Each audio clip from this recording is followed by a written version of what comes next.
أما بعد فأعوذ بالله من الشيطان الرجيم بسم الله الرحمن الرحيم قال الله تبارك وتعالى في القرآن المجيد والفرقان الحميد ألا إن أولياء الله لا خوف عليهم ولا هم يحزنون الذين آمنوا وكانوا يتقون صدق اللہ العظیم۔ حمد و صلات کے بعد میری نہایت ہی واجب الاحترام تمام سامعین و حاضرین، السلام علیکم ورحمۃ اللہ وبرکاتہ۔ اللہ تبارک و تعالیٰ کا احسان عظیم ہے کہ جس نے اپنے پیارے حبیب صلی اللہ تعالیٰ علیہ وآلہ وسلم اور اس کی امت کے اولیاء کا ذکر اور ان کا تذکرہ کرنے کے لیے ہمیں یہاں جمع کر دیا۔ اور علماء فرماتے ہیں کہ جہاں نیک بندوں کا، اولیاء کا، صالحین کا ذکر کیا جاتا ہے وہاں اللہ کی رحمت کا نزول ہوتا ہے۔ اللہ تبارک و تعالیٰ سے دعا ہے کہ مجھے حق بیان کرنے اور آپ تمام کو حق سن کر اس پر عمل کی توفیق عنایت فرمائے۔ اللہ جل شانہ نے قرآن مجید میں ارشاد فرمایا الا ان اولیاء اللہ لا خوف علیہم ولا هم يحزنون الذین آمنوا وکانوا یتقون۔ خبردار، بے شک اللہ کے اولیاء، اللہ کے ولی وہ ہیں لا خوف، انہیں کوئی خوف نہیں، ولا هم يحزنون، اور وہ غمگین نہیں ہوں گے، الذین آمنوا وکانوا یتقون۔ اب ان اولیاء کی، ان ولیوں کی اللہ تبارک و تعالیٰ نے صفات کو بیان فرمایا، الذین آمنوا وکانوا یتقون، کہ اللہ کے ولی وہ ہیں جو ایمان لاتے ہیں اور پرہیزگاری اختیار کرتے ہیں، وہ اللہ کے ولی ہے۔ اور حضرت سیدنا شیخ محقق محدث دہلوی رحمۃ اللہ تعالیٰ علیہ سے کسی نے سوال کیا کہ یا شیخ یہ بتائیں مسلمان اور مومن میں کیا فرق ہے؟ ہم بھی اپنے آپ کو مسلمان کہتے ہیں، ہر کلمہ پڑھنے والا مسلمان ہے، اس میں کوئی شک نہیں، لیکن صوفیہ کی اصطلاح میں مسلمان اور مومن میں کیا فرق ہے؟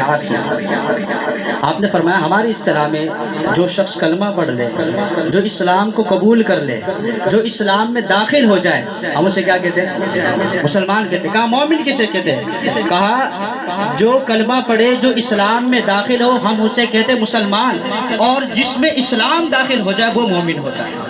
مطلب کیا ہے کہ وہ اللہ اور اس کے رسول کا مطیع فرما بردار اور نبی پاک صلی اللہ تعالیٰ علیہ وآلہ وسلم سے محبت عقیدت رکھنے والا ہو، وہ اللہ کا ولی ہوتا ہے در حقیقت۔ اور اسی طرح اللہ تبارک و تعالیٰ نے قرآن میں ارشاد فرمایا فاذکرونی اذکرکم، تم میرا ذکر کرو میں تمہارا چرچا کروں۔ یہ اللہ تبارک و تعالیٰ نے قرآن میں وعدہ فرمایا فاذکرونی، میرا ذکر کرو، میری یاد کرو، میں تمہارا چرچا کروں گا۔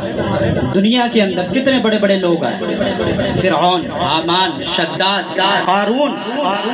اور اس کے بعد کتنی بڑی حکومت نمرود کی، فرعون کی۔ اسی طرح اگر دولت کے اعتبار سے دیکھا جائے تو قارون ہے، اور اسی طرح زمین کے رقبہ فتوحات کے لحاظ سے دیکھا جائے تو سکندر اعظم ہے۔ تو ان لوگوں کے بارے میں آج کوئی ان کا ماننے والا، ان کو جاننے والا، ان کا ذکر کرنے والا، ان کا تذکرہ کرنے والا آج آپ کو کوئی نہیں ملے گا۔ لیکن قربان جائیے کہ غوث اعظم رحمۃ اللہ تعالیٰ علیہ جن کی مناسبت سے یہ محفل رکھی گئی ہے، میرے پیر و مرشد، اولیاء کے سردار، قطب العارفین، لوگ بولتے ہیں یہ لقبات، یہ القابات تو آپ نے خود دیے۔ شیخ یہ ان کے اہل حدیث وہابیوں کے بہت بڑے جو اکابر ہیں، ابن تیمیہ، اس نے کتاب الاستقامہ میں لکھا ہے، وہ بھی مارنے کے لیے تیار ہو گیا کہ غوث اعظم رحمۃ اللہ علیہ جو ہے وہ ولیوں کے سردار ہے، اور اس نے لکھا کتاب الاستقامہ میں کہ قطب العارفین ابا محمد عبد القادر جیلانی، قطب العارفین، وہ انہوں نے اپنی کتاب میں لکھ دیا کہ یہ ولیوں کے سردار ہے۔ تو آج کوئی فرعون کو، فرعون اس کا نام نہیں ہے، آپ کو معلوم ہونا چاہیے فرعون نام نہیں ہے، قارون کو جاننے والا کوئی بھی نہیں، حامان کو پہچاننے والا کوئی نہیں، شداد کا تذکرہ کرنے والا آج کوئی بھی نہیں ہے، لیکن قربان جائیے 1000 سال گزر چکے ہیں، سیدنا غوث اعظم رحمۃ اللہ تعالی علیہ کو اس دنیا سے پردہ فرمائے ہوئے، نہ آپ کے پاس کوئی جائیداد ہے، نہ آپ کے پاس دولت ہے، نہ آپ کے پاس کوئی حکومت ہے بظاہر، لیکن آج بھی 1000 سال گزرنے کے بعد لوگوں کے دلوں پر حکومت کر رہے ہیں، آج بھی ان کا تذکرہ اسی طرح برقرار ہے جس طرح آپ کے زمانے میں آپ کی جو ہے وہ تعریف اور آپ کی ثناخوانی کی جاتی ہے۔ اور اسی طرح ایک بڑا مشہور واقعہ ہے کہ اللہ کے ولی جو ہوتے ہیں نا، بظاہر ان کے پاس کچھ نہیں ہوتا، حدیث میں ہے کہ کچھ اللہ کے ایسے بندے ہیں جو سادہ ہے، جن کے پاس کھانے کو بھی کچھ نہیں ہے، جن کے پاس پہننے کو بھی کچھ نہیں ہے، بظاہر وہ سادہ لوگ ہیں، لیکن واللہ حضور نے فرمایا اگر وہ اللہ کی قسم کھا کر اللہ تبارک و تعالیٰ سے کچھ مانگے، اللہ تبارک و تعالیٰ ان کی ہر بات کو، ہر زبان سے نکلنے بات کو قبول منظور فرماتا ہے۔ اسی طرح ہارون رشید جو بڑا بادشاہ گزرا ہے، مسلمانوں کا خلیفہ تھا، بادشاہ تھا، اور اس کی بڑی حکومت تھی بنو عباس کے اندر، آپ تاریخ الخلفاء پڑھیں تو ایک مرتبہ اپنی تمام وزراء کے ساتھ، مشیروں کے ساتھ جو ہے وہ بصرہ کے بازار کے اندر آیا اور ایک محل میں جا ٹھہرا، اس کے ساتھ فوج بھی تھی، اس کے وزیر بھی تھے، اس کے مشیر بھی تھے۔ کچھ ہی دیر کے بعد اسی بازار کے اندر ایک بزرگ تشریف لائے، اور جب وہ بزرگ تشریف لائے تو لوگوں نے ان سے مصافحہ کرنا شروع کر دیا، ملاقات کرنا شروع کر دی، تو دست بوسی کرنا شروع کر دی۔ تو ہارون رشید کی جو خادمہ تھی وہ محل کی چھت سے کھڑے ہو کر یہ سارے معاملات کو دیکھ رہی تھی اور کہنے لگی کہ یہاں بادشاہ آیا ہوا ہے، لوگ اس سے ملاقات کے لیے نہیں آ رہے، لوگ اس سے ملنے نہیں آ رہے، لوگ اس کی جو ہے وہ دست بوسی کرنے نہیں آ رہے، اور یہاں بازار میں ایک سادہ لباس میں ایک بزرگ تشریف لائے اور لوگ جوگ تک جو ان سے ملاقات کر رہے ہیں، ان کی دست بوسی کر رہے ہیں، یہاں تک کہ لوگوں کی چپلیں اتر گئی ہیں، یہ ہے کون؟ تو بتایا گیا ہے امام اعظم ابو حنیفہ رضی اللہ تعالیٰ عنہ کے شاگرد ہیں حضرت عبداللہ بن مبارک رضی اللہ تعالیٰ عنہ۔ اب وہ حیران ہے کہ یہاں بادشاہ آیا ہوا ہے اور وہاں ایک سادے سے بزرگ ہے جن کے پاس کچھ بھی نہیں ہے، لیکن لوگ ان سے اتنی محبت عقیدت کر رہے ہیں۔ اس کی زبان سے بے ساختہ نکلا کہ یہ بادشاہ لوگ، یہ سلطان لوگ، یہ اپنے روب و دبدبے کے ذریعے لوگوں کے جسموں پر حکومت کرتے ہیں، اور یہ اللہ کے ولی اللہ کی رضا کے لیے لوگوں کے دلوں پر محبت کرتے ہیں، یہ لوگوں کے دلوں پر حکومت کرتے ہیں، یہ در حقیقت اللہ کے ولی ہے، در حقیقت ان کی حکومت ہے۔ اور آج بھی 1000 سال گزرنے کے بعد کم و بیش آج بھی اسی طرح جو ہے وہ غوث اعظم رحمۃ اللہ علیہ لوگوں کے دلوں پر حکومت کر رہے ہیں، ان سے محبت کر رہے ہیں، ان کا تذکرہ کر رہے ہیں۔ فَاذْكُرُونِي أَذْكُرْكُمْ، تم میرا ذکر کرو میں تمہارا چرچا کروں گا۔ تو یہ اللہ تبارک و تعالیٰ نے قرآن میں جو ہے وہ وعدہ فرمایا، اور اسی طرح حضرت سیدنا غوث اعظم رحمۃ اللہ تعالی علیہ کی سیرت کے حوالے سے دیکھا جائے، قرآن میں فرمایا لا خوف علیہم ولا هم یحزنون، کہ یہ اولیاء جو ہے انہیں نہ کوئی خوف ہے نہ یہ غمگین ہوں گے۔ کس اعتبار سے ہیں؟ کہ دنیا سے بے خوف ہے، کہ مخلوق سے بے خوف ہے، خالق کائنات سے سب سے زیادہ خوف رکھنے والا۔ انما یخشی اللہ من عبادہ العلماء، بے شک اللہ سے وہی لوگ ڈرنے والے ہیں جو علماء ہیں، علم والے ہیں۔ اور ہر ولی، یہ آپ کے علم ہونا چاہیے کہ ولی وہی ہوتا ہے جو علم دین سیکھنے والا اور جو ہے وہ عالم ہوتا ہے۔ یہ بات ذہن میں رکھیے گا، ولی کے لیے علم کا ہونا یہ شرط ہے۔ تو کوئی بھی ولی جو ہے، کوئی بھی اللہ کا ولی جو ہے وہ جاہل نہیں، اللہ نے ولایت جو عطا فرمائی ہے وہ اولیاء کو علم کے ذریعے بھی عطا فرمائی ہے۔ اور اسی طرح اللہ تبارک و تعالیٰ نے اس روئے زمین پر مخلوق کی ہدایت کے لیے کم و بیش 1,24,000 انبیاء کرام بھیجے۔ انہی 1,24,000 انبیاء کرام میں کم و بیش، کیونکہ تعداد معین نہیں کر سکتے آپ کے علم میں، 313 رسول تشریف لائے، انہی 313 رسولوں میں 5 اولو العزم من الرسل تشریف لائے، اور انہی 5 اولو العزم من الرسل میں خاتم الانبیاء والمرسلین ہم سب کے سردار محمد رسول اللہ تشریف لائے، اور حضور علیہ السلام پر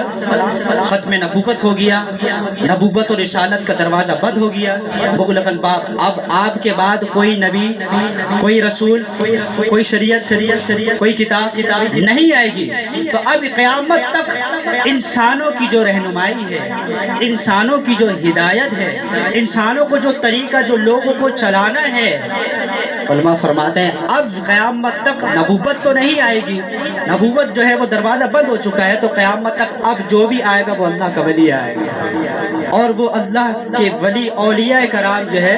وہ لوگوں کی رہنمائی کریں گے، قیامت تک جو ہے وہ ولایت کا دروازہ کھلا ہے، اور اللہ کے اولیاء، اللہ کے نیک بندے جو ہے وہ تشریف لاتے رہیں گے، اور انہی اولیاء کے اندر، انہی چمکتے دمکتوں کے ستاروں کے اندر جو ہے ایک ولی سیدنا غوث اعظم رحمۃ اللہ علیہ۔ اور آپ کے خوف خدا پر گفتگو کی جائے، حضرت سیدنا شیخ شیرازی رحمۃ اللہ تعالی علیہ فرماتے ہیں کہ میں سفر حج کے لیے روانہ ہوا، دوران طواف میں نے ایک شخص کو دیکھا جو غلاف کعبہ پکڑ کر گڑ گڑا کر رو رہا ہے، اور یہ دعا کر رہا ہے مولا کریم اگر میرے اعمال تیری بارگاہ میں اچھے رہی تو قیامت کے دن مجھے اندھا ہوگا۔ یہ گڑ گڑا کر دعائیں کر رہا ہے، اور اس طرح گریہ وزاری کر رہا ہے وہ شخص کہ میں جو ہے وہ ان کی گریہ وزاری، ان کا اس طرح سے اللہ تبارک و تعالیٰ کی بارگاہ میں دعائیں کرنا میرے کو ان کی طرف کھینچ لیا ہے۔ آپ فرماتے ہیں کہ میں قریب ہوا، میں دیکھوں تو یہ خوش نصیب ہے کون کہ اس طریقے سے جو ہے وہ گڑ گڑا کر دعائیں کر رہے ہیں۔ حضرت شیخ شیرازی رحمۃ اللہ تعالی علیہ فرماتے ہیں جب میں قریب گیا اور میں نے کہا کہ آپ کون ہیں، من انت، آپ کون ہیں، تو قربان جائیے یہ کوئی عام شخص نہیں ہے، یہ وقت کے غوث سیدنا شیخ عبد القادر جیلانی جتنی گریہ وزاری کر رہے ہیں، اللہ تبارک و تعالیٰ کی بارگاہ میں اس طرح سے دعائیں کر رہے ہیں۔ تو اللہ کے ولی یہ اللہ تبارک و تعالیٰ سے خوف بھی رکھتے ہیں، خشیت الہی ان کے دل میں ہوتا ہے، یہ اللہ سے ڈرتے ہیں، کسی دوسرے سے نہیں ڈرتے، کسی مخلوق سے نہیں ڈرتے، ہم اللہ سے نہیں ڈرتے اس لیے ہر کسی سے ڈرتے ہیں۔ اگر ہمارے دل میں خوف خدا ہو، ہمارے دل میں خشیت الہی ہو کہ میرا رب مجھے دیکھ رہا ہے، تو پھر ہمارا قدم جو ہے وہ ایک قدم بھی جو ہے وہ اللہ کی مرضی کے بغیر نہ ہو، ہمارے دل سے خوف نکل جائے، اور جب اللہ کا خوف دلوں سے نکل جائے تو پھر اللہ مخلوق کا خوف دل میں ڈال دیتا ہے، اور اللہ کے ولیوں کے دل میں صرف اللہ کا خوف ہوتا ہے، اس کے علاوہ کسی کا خوف نہیں ہوتا۔ جب بھی فرمایا لا خوف علیہم ولا هم يحزنون، یہ اللہ تبارک و تعالیٰ کے اولیاء ہیں، یہ اللہ تبارک و تعالیٰ کے نیک بندے ہیں، اور ہم ان سے محبت اس لیے کرتے ہیں کہ اللہ تبارک و تعالیٰ ان سے محبت کرتا ہے، اللہ تبارک و تعالیٰ ان کا ذکر کر رہا ہے، اور ولیوں کی محبت کے بارے میں تو آپ سب کے علم ہے۔ ایک حدیث کا خلاصہ میں آپ کے سامنے پیش کرتا ہوں کہ قیامت کے دن اللہ تبارک و تعالیٰ دو بندوں کو بلائے گا اور فرمائے گا کہ وہ لوگ کہاں ہیں جو اللہ کے لیے محبت کرتے ہیں، جو اللہ کے لیے بندوں سے محبت کرتے ہیں، اللہ کے لیے محبت کرتے ہیں۔ حدیث میں فرمایا الحب للہ، محبت اللہ کے لیے کرو، والبغض للہ، اور دشمنی عداوت بھی اللہ کے لیے رکھیں۔ آج ہماری محبت کس کے لیے؟ اللہ کے لیے محبت کریں، آپس میں بھی محبت۔ آج نفرت ہے، بہن بھائیوں میں آپس میں محبت نہیں ہے، آپس میں جو ہے رشتہ داروں میں محبت ختم ہو گئی ہے۔ حدیث میں فرمایا 2 افراد کو بلایا جائے گا قیامت کے دن، اور قیامت کے دن اللہ کے عرش کے سائے کے علاوہ کوئی سایہ نہیں ہوگا۔ اللہ تبارک و تعالیٰ 2 بندوں کو بلائے گا اور فرمائے گا کیا تو میری رضا کے لیے ایک دوسرے سے محبت کرتے تھے؟ تم دونوں میری رضا کے لیے محبت کرتے تھے؟ تو وہ کہے گا ایک شخص دوسرے سے یا اللہ ہم تیرے لیے، تیری رضا کے لیے ہم آپس میں محبت کرتے تھے۔ اللہ فرمائے گا اگر میرے لیے محبت کرتے جاؤ میری جنت میں داخل ہو جاؤ۔ تو اللہ کے لیے محبت کرنا آپس میں، اللہ تبارک و تعالیٰ عرش کا سایہ عطا فرمائے، جنت عطا فرمائے، اور اللہ کے ولیوں سے محبت کرنا اندازہ فرمائے اس کا کتنا مقام و مرتبہ ہوگا، اس کی کتنی انعامات کی نوازشات کی بارشیں ہوں گی۔ اسی طرح بخاری شریف کے اندر ایک روایت موجود ہے کہ ایک شخص نے، آپ نے بارہا سنا ہوگا یہ واقعہ، کہ ایک شخص نے 99 قتل کرے اور 99 قتل کرے، اور قتل کرنے کے بعد جو ہے وہ ایک شخص کے پاس آیا، کہنے لگا کہ میں اللہ کی بارگاہ میں توبہ کرنا چاہتا ہوں، میں شرمندہ ہوں، کیا میری توبہ ہو سکتی ہے؟ تو اس نے فوراً انکار کر دیا کہ 99 قتل تم نے کرے، کس طرح تمہاری توبہ ہو سکتی ہے؟ اس نے اس کو بھی قتل کر دیا۔ اب پورے 100 افراد کا وہ قاتل ہے۔ اب وہ ایک بزرگ کے پاس، ایک عالم دین کے پاس جاتا ہے اور کہتا ہے کہ میں شرمندہ ہوں کہ مجھ سے جو ہے وہ قتل ہو گئے، میں اللہ کی بارگاہ میں توبہ کرنا چاہتا ہوں۔ تو وہ عالم دین وہ کہتے ہیں کہ ایک فلاں بستی ہے نیک لوگوں کی، اولیاء کی، وہاں چلے جاؤ، اور ہو سکتا ہے، ممکن ہے، یقین ہے کہ ان کے ذریعے تمہاری مغفرت ہو جائے گی، تمہاری بخشش ہو جائے گی۔ اب وہ قاتل جس نے 100 قتل کرے ہیں، اب وہ ان نیک لوگوں کی بستی کی طرف رواں ہوتا ہے۔ اسی دوران راستے میں اس شخص کا انتقال ہو جاتا ہے۔ تو فرشتے جو ہے، عذاب کے فرشتے بھی آتے ہیں اس کی روح لینے کے لیے، اور جنت کے فرشتے بھی اس کی روح لینے کے لیے آتے ہیں کہ بھائی اس نے 100 قتل کرے تو اس لیے اس کو جہنم میں لے جایا جائے گا۔ اور وہ کہتے ہیں جنت کے فرشتے کہ بھائی قتل تو 100 کیے ہیں، لیکن یہ توبہ کے ارادے سے فلاں نیک لوگوں کی بستی کی طرف ارادہ کر کے جا رہا تھا، تو اس لیے اس کا ارادہ اچھا تھا، توبہ کرنے کا ارادہ تھا، اس لیے ہم اس کو اپنے ساتھ جنت میں لے کے جائیں گے۔ قربان جائیے، اللہ کی رحمت بہانہ تلاش کرتی ہے، یہ بات ذہن میں رکھیے، اللہ کی رحمت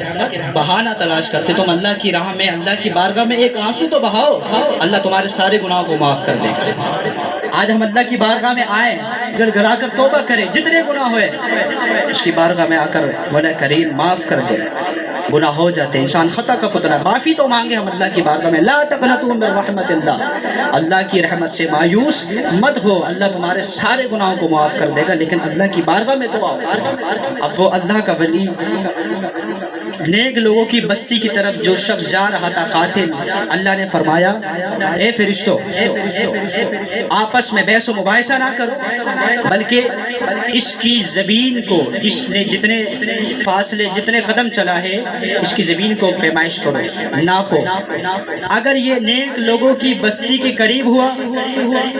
تو جنت والے فرشتوں تم اس کو جنت میں لے جانا، اور اگر یہ نیک لوگوں کی بستی سے دور رہا اور جہاں سے یہ چلا تھا وہاں قریب رہا تو جہنم والے تم لے جانا۔ اب حدیث میں آتا ہے کہ ایک بالش جو ہے وہ دور تھا نیک لوگوں کی بستی سے، اللہ نے زمین کو حکم دیا اے زمین سکڑ جا، کہ اللہ کی رحمت بہانہ تلاش کرتی ہے، تو وہ زمین کا ایک بالش کا جو حصہ تھا وہ اللہ کے حکم سے وہ زمین سکڑ گئی۔ اب جب پیمائش کی گئی تو وہ جو نیک لوگوں کی بستی والا حصہ تھا وہ اس شخص سے قریب تھا، اللہ تبارک و تعالیٰ نے فرمایا کہ اے جنت والے فرشتوں یہ نیک لوگوں کی بستی سے قریب ہے اس لیے تم جنت میں لے جاؤ۔ اب اندازہ فرمائیں، لوگ بولتے ہیں نیک لوگوں سے کیا ملتا ہے، ولیوں کے پاس جانے سے کیا ملتا ہے، ان سے محبت عقیدت رکھنے سے کیا ملتا ہے؟ ارے میں کہتا ہوں کہ جو نیک لوگوں سے عقیدت رکھنے کے لیے جائے، جو قاتل نیک لوگوں سے معافی کروانے کے لیے نیک لوگوں کی بارگاہ میں ابھی جا رہا ہے، اللہ اس کی مغفرت کرتے، جو نیک لوگوں کی بارگاہ میں پہنچ جائے اللہ اس کو کتنے انعامات عطا فرمائے گا۔ اور ہم کہتے ہیں کہ نیک لوگوں کی بارگاہ سے ہمیں مغفرت کی سند ملتی ہے جب ہی ہم ان کے پاس جاتے ہیں۔ تو یہ اللہ تبارک و تعالیٰ نے نیک لوگوں کو، اور انہی میں حضرت سیدنا شیخ عبد القادر جیلانی رحمۃ اللہ تعالیٰ علیہ کی بابرکت ذات ہے۔ میں آج چونکہ ان کی سیرت کے حوالے سے تو میں کما حق کہوں بیان کر سکوں یہ ممکن نہیں، لیکن اولیاء کرام سے محبت اور عقیدت رکھنے کی دنیا میں بھی فوائد ہیں اور آخرت میں بھی فوائد ہیں۔ اصحاب کہف کا واقعہ آپ سب نے سماعت کیا ہے۔ آپ جو قرآن مجید پڑھ رہے ہیں، تفسیر کا شوق رکھتے ہیں، سورہ کہف کی آپ تلاوت کریں، اس کی تفسیر پڑھیں کہ اصحاب کہف میں کتنے افراد تھے؟ 7 افراد تھے، اور ان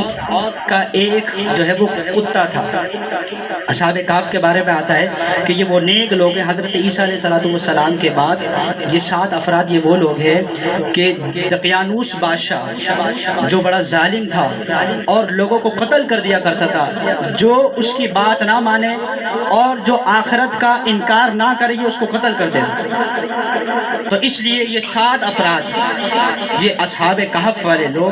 یہ اس سے اپنا ایمان بچانے کے لیے ایک غار کے اندر جو ہے وہ روپوش ہو گئے، ایک غار میں انہوں نے پناہ لی، اور انہی کے ساتھ ان کا ایک کتا بھی تھا، اس کا نام تھا قطمیر۔ تو اب قرآن میں آتا ہے کہ اللہ تبارک و تعالیٰ نے اور اصحاب کہف جو 7 افراد تھے ان کا تو ذکر کیا ہی کیا، لیکن ان کے ساتھ رہنے والا، ان کی صحبت میں رہنے والا، ان کی خدمت کرنے والا ایک کتا، ایک ذات کا کتا ہے، اللہ تبارک و تعالیٰ نے اس کا بھی ذکر کرا ہے قرآن میں، وَكَلْبُهُمْ بَاسِطٌ ذِرَاعَيْهِ بِالْوَسِيطِ، کہ اللہ تبارک و تعالیٰ نے اس کے بیٹھنے کا انداز بھی بیان کرا ہے قرآن میں، کہ وہ جو قلب ہے، جو قلب، عربی میں قلب کسے کہتے ہیں؟ جو پڑھنا ہے کتے کو کہتے ہیں، لفظ جو ہے وہ تھوڑا ہماری زبان میں معیوب سا ہوتا ہے تو میں قلب استعمال کروں گا، تو وہ جو جانور ہے وہ اصحاب کہف کا جو قلب تھا وہ ان کے ساتھ رہتا تھا، اور وہ غار کے دہانے پر جو ہے وہ اپنے بازو کو پھیلا کر بیٹھتا تھا۔ جو اصحاب کہف جو اللہ کے نیک بندے ہیں، جو ان کی بارگاہ میں جو ان کے پاس بیٹھ جائے وہ بھی قابل ذکر ہو جاتا ہے، تو جو ان سے محبت کرنے والے اشرف المخلوقات مسلمان اور عاشق رسول جب اللہ کے نیک بندوں سے ذکر کرے تو ان کا مقام و مرتبہ کیا ہوگا؟ تو یہ اللہ کے نیک بندوں سے جو ہے وہ محبت کا جو ہے وہ اس کی ثمرات ہے، اور ان سے جو ہے وہ محبت کرنے کا جو ہے وہ ایک جو ہے وہ یوں سمجھنے کے ایک مغفرت کا پروانہ ہے۔ اور اسی طرح اللہ تبارک و تعالیٰ نے ان کو کچھ اس طرح کے کمالات عطا فرمائے، کچھ ایسی کرامات عطا فرمائی ہے کہ جس کے ذریعے وہ اللہ تبارک و تعالیٰ کی وحدانیت، اس کی معرفت، اور جو دشمن ہے، جو بے عقل لوگ ہیں، وہ ان کو اس سے قریب کرتے ہیں، جسے ہم کہتے ہیں کرامت، خرق عادات، جو عقلاً محال ہو، عقل میں جو چیز آ ہی نہ سکے، اور اللہ کے ولی وہ کمالات دکھائیں اللہ کی عطا سے، اسے ہم کیا کہتے ہیں؟ کرامت۔ تو کرامت کا ظہور اور ثبوت بھی قرآن سے ثابت ہے۔ حضرت سلیمان علیہ السلام نے اپنے دربار کے اندر یہ اعلان کیا کہ بلقیس، تخت بلقیس جو یمن کے اندر ہے وہ لے کر آیا جائے، وہ لایا جائے، اور وہ تخت اتنا بڑا تھا، آپ کے علم ہونا چاہیے کہ اگر اس کو 1000 افراد بھی اٹھانا چاہے تو اس تخت کو اٹھا نہیں سکتے، اتنا وزن تخت۔ حضرت سلیمان علیہ السلام نے اپنے درباریوں سے کہا، اور دربار کے اندر جنات بھی ہوتے تھے کیونکہ آپ کی حکومت لوگوں پر بھی اور جنوں پر بھی تھی۔ قال عفریت من الجن انا آتیک بہ قبل ان تقوم من مقامک، عفریت جن جو سلیمان علیہ السلام کا درباری تھا، اس نے کہا میں وہ تخت لے کر آؤں گا۔ آپ نے فرمایا کتنی دیر میں لے کر آؤ گے؟ تو اس جن نے کہا کہ آپ کی مجلس برخاست ہونے سے پہلے، مجلس ختم ہونے سے پہلے میں آپ کے سامنے وہ تخت حاضر کر دوں۔ آپ نے فرمایا نہیں، مجھے ابھی چاہیے، اس سے پہلے چاہیے۔ اس جن نے بھی انکار کر دیا، اے اللہ کے نبی میں نہیں لا سکتا۔ قال الذي عنده علم من الكتاب انا آتیک بہ قبل ان یرتد الیک طرفک۔ اللہ تبارک و تعالیٰ نے قرآن کے اندر سورہ نمل کے اندر جو ہے اس واقعے کو بیان کیا، اور علماء اسی سے کرامت کا استدلال کرتے ہیں۔ تو ایک اللہ کے ولی جن کے پاس کتاب کا علم تھا، انہوں نے کہا، انہوں نے سلیمان علیہ السلام کی بارگاہ میں عرض کی، جن کے پاس کتاب کا علم تھا، انا آتیک بھی قبل ان یرتد الیک طرفک، میں وہ تخت حاضر کروں گا، میں وہ تخت لے کر آؤں گا۔ تو سلیمان علیہ السلام نے فرمایا کہ کتنی دیر میں تخت لے کر آؤ گے، کتنی جلدی وہ تخت لے کر آؤ گے؟ آپ نے فرمایا ان یرتد الیک طرفک، آنکھ کی پلک جھپکنے سے پہلے میں وہ تخت حاضر کر دوں گا۔ آپ ابھی پلک جھپکیں گے نہیں، وہ تخت حاضر ہوگا۔ اور کتابوں میں مفسرین نے لکھا ہے ابھی سلیمان علیہ السلام نے پلک جھپکی ہی تھی، وہ تخت سامنے موجود تھا۔ یہ ہے کرامت۔ اور آپ نے پھر فرمایا کہ یہ کیا ہے؟ تو انہوں نے کہا ھذا من فضل ربی، یہ میرے رب کا فضل ہے، یہ میرے رب کا کرم ہے، اسے کہتے ہیں کرامت۔ اور اب اندازہ فرمائیں، یہ عاصم بن برقیہ تھے، ان کا نام علماء نے لکھا ہے کہ ان کا نام تھا عاصم بن برقیہ، اور یہ حضرت سلیمان علیہ السلام کے وزیر تھے۔ علماء نے لکھا یہ پچھلی امت کے ولی ہیں جن کی یہ کرامت کا عالم ہے، تو اس امت کے ولیوں کی کرامت کا عالم کیا ہوگا؟ اب اندازہ فرمائیں اس امت کے ولیوں کی کرامت کا عالم کیا ہوگا۔ اس لیے کہ پچھلی امت کے ولیوں سے اور پچھلی امت کے نبیوں سے ہمارے جو امت ہے یہ افضل ہے، اور پچھلے نبیوں سے ہمارے نبی افضل ہے۔ تو یہ اولیاء کرام کی جو ہے وہ کرامت ہے، اس کا ظہور بھی قرآن سے ثابت ہے، اس کا وجود بھی قرآن سے ثابت ہے۔ اور اس لیے ہمیں نہ اولیاء سے جو ہے وہ بغض رکھنا، بعض لوگ ان سے جو ہے وہ کتراتے ہیں، بعض ایسے بھی لوگ ہیں اولیاء کا ذکر کیوں کر رہے ہو بھائی، ان کا تذکرہ کیوں کر رہے ہو، ان کی محفل کیوں سجائی ہے؟ تو ہم یہ کہتے ہیں کہ ہم نے خود نہیں بلکہ اب اللہ تبارک و تعالیٰ نے اپنے محبوب کے لیے، اپنے نیک بندوں کے لیے ہمیں جمع کرائے، جبھی تو ہم ان کا ذکر کر رہے ہیں۔ فاذکرونی اذکرکم واشکروا لی ولا تکفرون، کہ تم میرا ذکر کرو میں تمہارا چرچا کروں۔ تو یہ ہم ان کے ذکر کے لیے جو ہے وہ اس لیے جمع ہے کہ اللہ تبارک و تعالیٰ نے ہمیں یہ توفیق عنایت فرمائی ہے۔ اور پھر محبت اطاعت کراتی ہے۔ اگر ہم اللہ کے ولیوں سے، اللہ کے نیک بندوں سے محبت کا دعویٰ کرتے ہیں، ہم ان کا ذکر کرتے ہیں، ہم ان سے جو ہے وہ عقیدت رکھتے ہیں، تو حدیث میں ہے کہ محبت اطاعت کراتی ہے۔ اگر تم جس سے محبت کرتے ہو تو اس کی اطاعت بھی کرو۔ ہمیں اپنے والدین سے محبت ہے تو والدین کی بات مانتے ہیں، ہمیں اپنے دوستوں سے محبت ہوتی ہے، دوستی کی ہر بات ماننے کی جو ہے وہ ہم پوری کرتے ہیں۔ تو اگر ہم اللہ سے ولیوں کی، اللہ کے نیک بندوں سے محبت کا دعویٰ کرتے ہیں تو کیا ان کے طریقے پر عمل کرتے ہیں؟ کیا ان کے نقش قدم پر چلتے ہیں؟ کیا ان کی بتائے ہوئے فرامین پر عمل کرتے ہیں؟ اگر نہیں تو یہ محبت ناقص ہے۔